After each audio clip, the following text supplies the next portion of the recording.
Support తీసుకొని water bottle కానీ మళ్ళీ ఆన్ చేసి వాటర్ బాటిల్ కానీ ఏదైనా తీసుకొని ఈ విధంగా ఇట్లా సపోర్ట్ తీసుకొని ఇలా చేతి నిఖారుగా ఇలా ఊపాలి. ఇట్లా ఒక 20-30 సార్లు మీకు తోచిన సార్లు ఈ విధంగా చేయాలి. తర్వాత అడ్డానికి ఇలా ఈ విధంగా ఊపుతా ఉండాలి. మీ ఇంట్లో వాటర్ బాటిల్ ఉంటే వాటర్ బాటిల్, లేదా వెయిట్ కప్ ఉంటే వెయిట్ కప్పు, అది కూడా లేకుంటే ఒక చిత్తులో కొంచెం విసుగు కట్టుకొని ఈ విధంగా చేయాలి. తర్వాత రుబ్బడం ఇలా క్లాక్ వైజ్ డైరెక్షన్లో ఇలా రుబ్బుతా ఉండాలి. అవి కొంచెం చేయి ఫ్రీ అయిన వరకు రుబ్బండి. తర్వాత ఇలా ఆపోజిట్ డైరెక్షన్లో వెయిట్ని పట్టుకుంటూ రుబ్బాలి. ఏది కూడా ఆయాసం వచ్చే విధంగా చేయకూడదు. మీ ఓపిక ఎంత ఉంటే అంతే చేయాలి. ఈ విధంగా చేయాలి. దీన్ని పెండులార్ ఎక్సర్సైజెస్ అని. తర్వాత స్టిక్ ఒక ఇలాంటి కర్ర ఒకటి తీసుకొని, ఈ కర్ర అని కాదు, మీ ఊళ్ళో ఏ కర్ర దొరికి ఆ కర్ర ఇలా తీసుకొని ఈ విధంగా చేయాలి. ముందరికి రా. ఫస్ట్ బాగున్న చేతితో బాగులేని చేతిని ఇలా తీసుకొని ఇలా లేదు. తర్వాత పైకి ఇలా ఇలా అన్నారు. తర్వాత ఇలా ఇలా అన్నారు.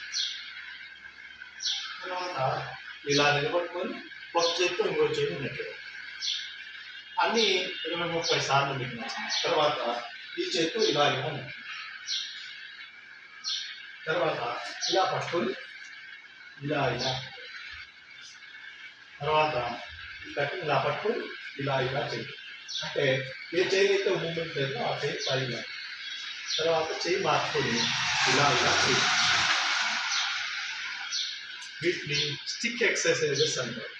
మీ మూమెంట్ మళ్ళీ మీకు రీగైన్ అవుతుంది. ఒకవేళ దగ్గరలో ఎవరైనా ఫిజియోథెరపీ డాక్టర్ ఉంటే ఆయన సంప్రదించి ఇంకా చేయించుకుంటే ఇంకా మంచిది. వసతి లేనప్పుడు ఈ ఎక్సర్సైజ్ చేస్తే మంచిది. తర్వాత ఇలా తీసుకొని ఇలా నిలబడి రోలర్ ఎక్సర్సైజెస్ ఇంకా వెనక్కి ముందుకి మీ చేయి మూమెంట్ వచ్చే విధంగా వెనక్కి ముందుకి వచ్చాయి. తర్వాత ఈ విధంగా చేయాలి.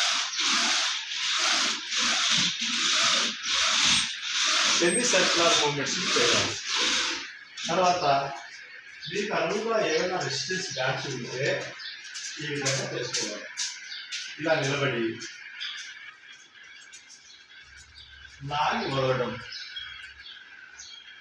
ఒక 20-30 సార్లు చేయాలి. తర్వాత కిందికి ఈ విధంగా చేయాలి. తర్వాత ఈ విధంగా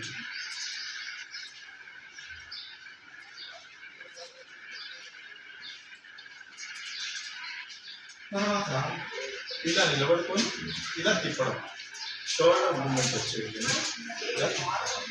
అదేవిధంగా ఈ డైరెక్షన్లో కూడా మనం తిప్పాలి.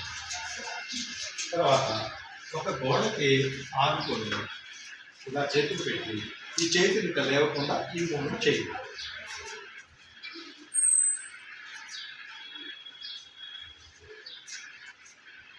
ఈ ఎక్సర్సైజ్ 10 సార్లు మార్నింగ్, ఉదయం, సాయంత్రం మీకు తీరుకున్నప్పుడల్లా, షోల్డర్ పెయిన్ వచ్చినప్పుడల్లా చేస్తే చాలా ఉపయోగాలు ఉంటాయి.